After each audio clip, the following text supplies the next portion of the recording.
ये पेंगुइन और बाबा पेंगुइन की सरकार जो थी, इन्होंने सच को दबाने की भरपूर कोशिश करी और ये भूल गए कि सच वाकई में उस बीज की तरह है, जिसको जितना दबाओगे उसमें से उतना ही बड़ा पेड़ निकलेगा और वो जमीन को फाड़ते हुए निकलेगा। ये बात सोचिए, उद्धव ठाकरे की सरकार को गिराने के पीछे कोई ऐसी बाहर की बीजेपी की ताकत नहीं लगी है। इन्होंने अपना हनन, अपना नाश खुद ही किया है। वो रणबीर कपूर, रणवीर सिंह, अक्षय कुमार, शाहरुख खान, सलमान खान, आमिर खान, ये जितने ही नामर्द और नपुंसक लोग हैं ना, इन सब की चड्डियां गीली होने वाली हैं। ये बॉयकॉट होता रहेगा। आप ये देखिए कि जब ये उद्धव ठाकरे के जो उस समय के होम मिनिस्टर थे, अपने आप को बहुत बड़ा बाप समझ रहे थे, उन्होंने सुशांत सिंह राजपूत जी के जो पिताजी हैं के अंकल, उनके बारे में बहुत हुल जुलूल बातें, बकवासें करी थी।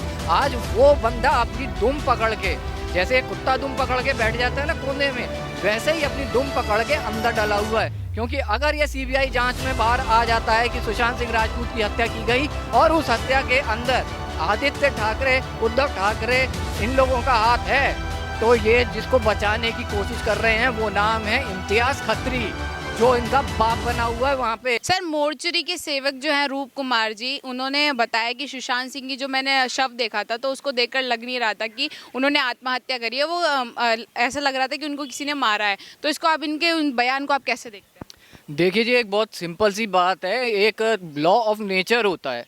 हमारी जो महाराष्ट्र की ये सरकार थी, ये पेंगुइन और बाबा पेंगुइन की सरकार जो थी, वो एक चीज़ भूल गई है कि नेचर ऑफ जो लॉ का नेचर का लॉ है, वो बहुत सिंपल सी बात कहता है कि आपको अगर खाना खा रहे हो तो खाना खाते टाइम आप सांस नहीं लोगे, नहीं तो फंदा लग जाएगा। पानी पियोगे तो सांस नहीं लोगे, वो फंदा लग जाता है। इन्होंने वही काम किया, इन्होंने सच को दबाने की भरपूर कोशिश करी और ये भूल गए कि सच वाकई में उस बीज की तरह है, जिसको जितना दबाओगे उसमें से उतना ही बड़ा पेड़ निकलेगा और वो ज़मीन को फाड़ते हुए निकलेगा।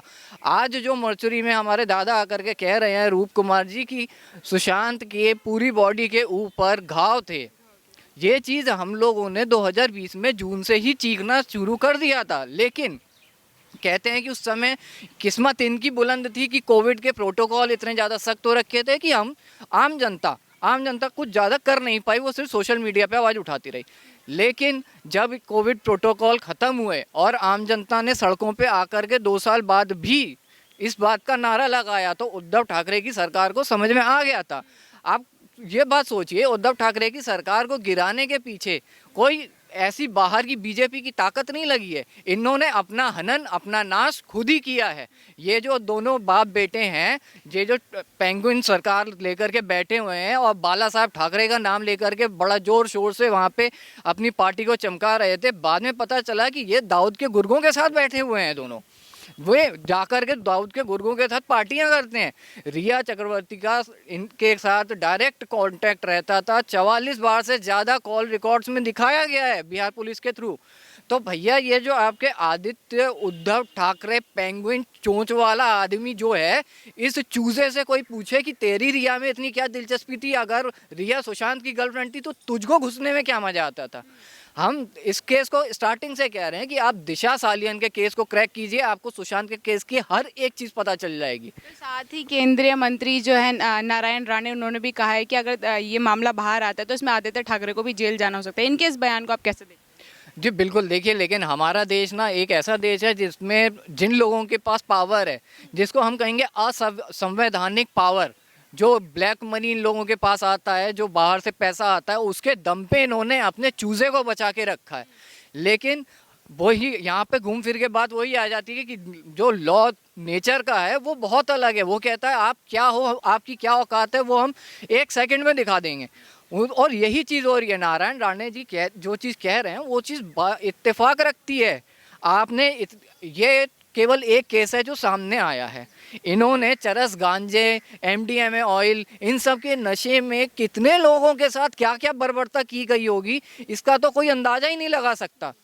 इन्होंने कितने बच्चों के साथ जो child trafficking, human trafficking, prostitution, जो घिनौने से घिनौने काम होते हैं, वो इन लोगों ने कितनों के साथ किए होंगे, इसका कोई अंदाज़ा नहीं लगा सकता। लेकिन वही बात है कि जब नेचर को लगता है कि ये चीज़ सर से ऊपर जा चुकी है, इसका पानी सर से ऊपर जा चुका है, उसके बाद जब वो थपेड़े मारना शुरू करती है, तो इनके जैसे, चाहे वो बड़े से बड़े राक्षस क्यों ना हो, ये तो फिर भी इंसान है, बड़े से बड़े राक्षसों का हनन हो गया है। आप ये देखिए कि जब ये उद्धव ठाकरे के जो उस समय के होम मिनिस्टर थे, अपने आप को बहुत बड़ा बाप समझ रहे थे, उन्होंने सुशांत सिंह राजपूत जी के जो पिताजी हैं के अंकल, उनके बारे में बहुत हुल जुलूल बातें बकवासें करी थी। आज वो बंदा अपनी दुम पकड़ के, जैसे कुत्ता दुम पकड़ के बैठ जाता है ना कोने में, वैसे ही अपनी दुम पकड़ के अंदर डाला हुआ है संजय राउत, जिसको बहुत मज़ा आता है कि औरतों के ऊपर अभद्र टिप्पणी करे। हालांकि मैं तो सीधे उसको बोलता हूँ वो हरामखोर है।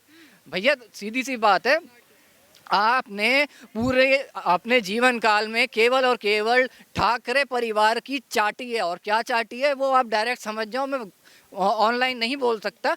तो बेटर होगा कि आप अपनी जो थूत है जो अंदर लेके बैठे ना, वो थोड़ी सी बाहर निकाल के देखो, जैसे तोता निकाल के देखता है। आप देखो बाहर की अब क्या हो रहा है आपकी सरकार के साथ। आपकी सरकार में जितने बंदे थे, जितने लोगों ने इस केस को दबाने की कोशिश करी थी, जितने के लोगों ने सुशांत को डिप्रेस इंसान बताया था, जितने लोगों ने सुशांत को ड्रग एडिक्ट बताया था, बॉलीवुड के वो सारे नपुंसक हिजड़े, करण जौहर से लेकर के खान मंडली तक, और जितने अक्षय कुमार ने उस समय बयान दिए थे कि आपको अगर डिप्रेशन होता है तो आपको लाइफ नहीं लेनी बेटा, डिप्रेशन में आने का काम अब तुम्हारा है। क्योंकि अगर ये सीबीआई जांच में बाहर आ जाता है कि सुशांत सिंह राजपूत की हत्या की गई और उस हत्या के अंदर आदित्य ठाकरे, उद्धव ठाकरे, इन लोगों का हाथ है, तो ये जिसको बचाने की कोशिश कर रहे हैं वो नाम है इम्तियाज खत्री, जो इनका बाप बना हुआ है वहाँ पे। हालांकि उसका नाजायज बाप दाऊद बैठा हुआ कराची में, वहाँ से फंडिंग ये इधर आती है और इधर से फंडिंग करते हैं ये इन लोगों को, बॉलीवुड वालों को। ये जब चरस और गांजे के नशे में आकर के नंगे होकर के लेट जाते हैं और उसकी फ़ोटो खिंचवा करके अपने आप को बहुत बड़ा एक इन्फ्लुएंसर समझते हैं, इन लोगों की अब अकल से वो पर्दा हटने वाला है। सुशांत सिंह राजपूत केवल एक मिडिल क्लास का बच्चा नहीं था, वो एक अकेला ऐसा इंसान था जो नेशन डेवलपमेंट के ऊपर काम कर रहा था, नासा में बच्चों को भेजने की बात करता था वो बंदा, आर्टिफिशियल इंटेलिजेंस की बात करता था वो बंदा। अकेला ऐसा बॉलीवुड स्टार है जिसने चांद के ऊपर ज़मीन लेकर के अपना नाम कर रखा है, अपने हिंदुस्तान का नाम कर रखा। तुम्हारी औकात इतनी नहीं है, तुम लोगों को से आकर के रिपोर्टर पूछ ले कि भैया हमारा मंगलयान मार्स मिशन सफल हो गया, आपको क्या कहना है? आपको ये समझ में नहीं आता, बंदा हिंदी में पूछ रहा है या अंग्रेजी में पूछ रहा है।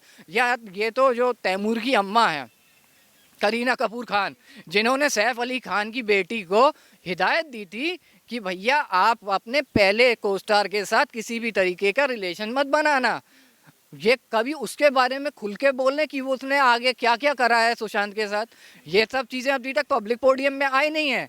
लेकिन अगर मैं सर बॉलीवुड की बात करूँ तो बॉलीवुड में आपने देखा होगा कई टाइम से ऐसी कई मौतें होती आई हैं। अगर मैं सुशांत सिंह राजपूत की बात करूँ, दिशा सालियान की बात करूँ, तो आखिरकार इनको इंसाफ क्यों नहीं मिल पाया? क्या इसके पीछे सरकार का हाथ देखते हैं आप?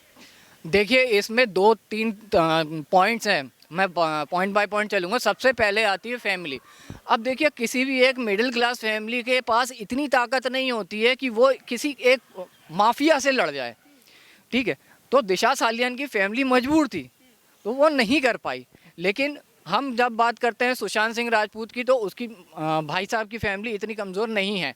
उनके जो रिलेशन में है वो कई लोग जो हैं पॉलिटिक्स में भी हैं, अच्छी अच्छी आईपीएस रैंकिंग में भी हैं, और साथ ही साथ आप देखिए तो उनकी बहन जो है वो एडवोकेट क्लेम करती हैं सुप्रीम कोर्ट की खुद को। मैं उसमें नहीं जाऊंगा वो है कि नहीं है, लेकिन जब एक पावरफुल फैमिली आकर के भी इस समय, और वो भी तब जब जनता का पूरा सपोर्ट है, उसके बावजूद भी अगर वो आगे नहीं बढ़ती है तो आप इसमें सरकार को दोष नहीं दे सकते। ये एक बहुत ही कॉमन सेंस वाली बात है कि हमारे देश का जो सबसे टॉप पोजीशन है वो प्रेसिडेंट का है, उसके बाद आती है सुप्रीम कोर्ट, सुप्रीम कोर्ट के बाद आती है कोई गवर्नमेंट, चाहे वो पीएमओ हो, एचएमओ हो, चाहे वो कोई सा भी सेक्टर हो। तो अगर सुप्रीम कोर्ट ने ऑर्डर दिए हैं कि भैया इस केस की जांच की जाएगी सीबीआई के थ्रू, तो सुप्रीम कोर्ट ही अकेली एकमात्र शक्ति है प्रेसिडेंट के बाद जो इस केस के अंदर कुछ संशोधन कर सकती है या इस केस का अपडेट निकाल सकती है। सरकार की हैसियत से ये बाहर है। अगर आपको ये लगता है कि सरकार आकर के न्याय दिलाएगी, सीबीआई सरकार के अंडर में, जी नहीं, सीबीआई भले ही डीओपीटी के अंडर में हो, डीओपीटी भले ही पीएमओ के अंडर में हो, लेकिन इसमें डायरेक्ट इंटरवेंशन सुप्रीम कोर्ट का है, और सुप्रीम कोर्ट एक अकेली ऑथेंटिक इसमें पावर है प्रेसिडेंट के बाद जो न्याय दिला सकती है।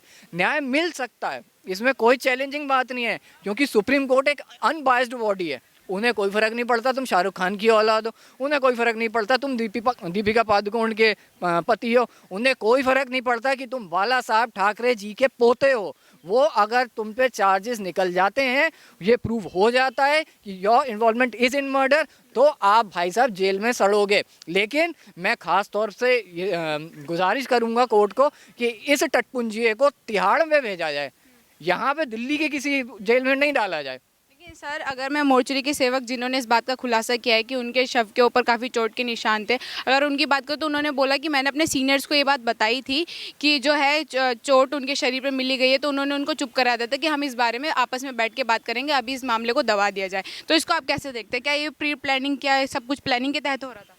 देखिए, कूपर हॉस्पिटल की अगर आप पहले जड़ें पकड़े ना, तो कूपर हॉस्पिटल के ऊपर उद्धव ठाकरे और आदित्य ठाकरे का बड़ा जैसे कहते हैं ना सहयोग है, बहुत बड़ा सहयोग है उनका। आप देख लीजिए बॉलीवुड के अंदर जितनी भी संदिग्ध मौतें हुई हैं, चाहे परवीन बॉबी से उठा के देख लीजिए, चाहे जिया खान से उठा के देख लीजिए, सब के सब कूपर हॉस्पिटल पहुँचे हैं, सब कूपर हॉस्पिटल गए हैं।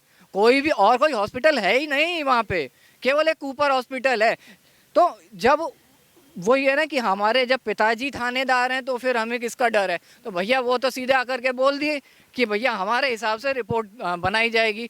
पोस्टमार्टम की ना वीडियोग्राफी होती है, पोस्टमार्टम की जो रिपोर्ट है उसमें ये तक मेंशन नहीं होता है कि उसका टाइमिंग ऑफ डेथ क्या है, उसमें ये मेंशन नहीं होता है कि उसके ऊपर जो चोटों के निशान थे वो कैसे थे, उसको ये मेंशन नहीं होता है जो गले पे सुइयाँ चुभाई हुई थी, जो पैरों में सुइयाँ चुभी हुई थी, वो किस चीज़ की थी, वो किस चीज़ की निडल्स थी, वो कोई चीज़ जब मेंशन नहीं होती है तो ये जो बाबा पेंगुइन और बेबी पेंगुइन की सरकार ने उस समय धांधलेबाजी करी, तो जो सीनियर ऑफिसर्स रहे होंगे उस समय, उन सबकी जेबों में पैसा ठूसा गया होगा। सिंपल सी बात है, उस समय सरकार का काम क्या चल रहा था? भाई तुम मेरे साथ हो, ये पकड़ो, पैसा नहीं हो तुम मेरे साथ, चलो भैया इसका घर तोड़ दो, फलाने का ऑफिस तोड़ दो, इसको रातों रात गायब करवा दो। सुशांत की टीम के कम से कम नहीं तो 13 से 15 बंदे गायब हो गए थे। कहाँ गए वो सारे बंदे? उसके जितने प्रोजेक्ट्स थे, जितनी हार्ड डिस्क थी, जो हार्ड ड्राइव्स थी, उसके जितने भी आर्टिफिशियल इंटेलिजेंस के जितने भी प्रोजेक्ट्स पे वो काम कर रहा था, वो सारे कहाँ गए? वो सारे के सारे इन लोगों ने कहाँ दबाए हैं? जब ये सब चीज़ें आप बाहर नहीं निकालने दे रहे थे, तब आपको ये बात जरूर लग रही थी कि हमने तो केस ख़त्म कर दिया। सर, अगर मैं सुशांत सिंह की जब मौत सामने आई थी कि उन्हें बताया गया था कि उन्होंने सुसाइड अटेम्प्ट करी, तो बॉलीवुड में काफ़ी सारी आपने खलबली देखने को पता चली थी। जो सेम चीज़ आज रिपोर्ट पता लगी है कि मतलब अब नया कुछ उनके मामले में पता लगा है हम लोगों को, तो क्या लगता है कि बॉलीवुड में फिर से ऐसी कोई एक्टिविटी देखने को मिल सकती है? जी, बॉलीवुड वाले तो पता क्या है, वो हो गए हैं इस समय, वो होता ना जैसे एक पंछी होता है, उसको आपने डोर से बांध दिया, वो पंछी जितना मर्जी चाहे दूर उड़े, आप जरा सी डोर खींचोगे वो वापस आ जाएगा। तो इन सब की डोर कराची में इनके नाजायज़ बाप पकड़ के बैठे हुए हैं, इनके अंदर खलबली क्यों नहीं मचेगी? इनका जो ड्रग्स का धंधा चल रहा था चरम सीमा पे, जब समीर वानखेड़े सर आए, उन्होंने आकर के इन सब की धज्जियाँ उड़ाई, एक एक करके इन सब की परेड लगवाई, इनको तभी समझ में आ गया था। आप ये देखिए, उस समय ये सारे के सारे परेड करते हुए एनसीबी के हेडक्वार्टर से सीधे गोवा जाते थे डिटॉक्सिफिकेशन के लिए। क्यों भाई? अगर तुमने कुछ लिया नहीं है, अर्जुन कपूर, वो करण जौहर की जो वीडियो वायरल हुई थी उसमें बढ़िया वो चरस खींच के बैठे हुए हैं, सबकी आंखें बता रही हैं कितना क्या है।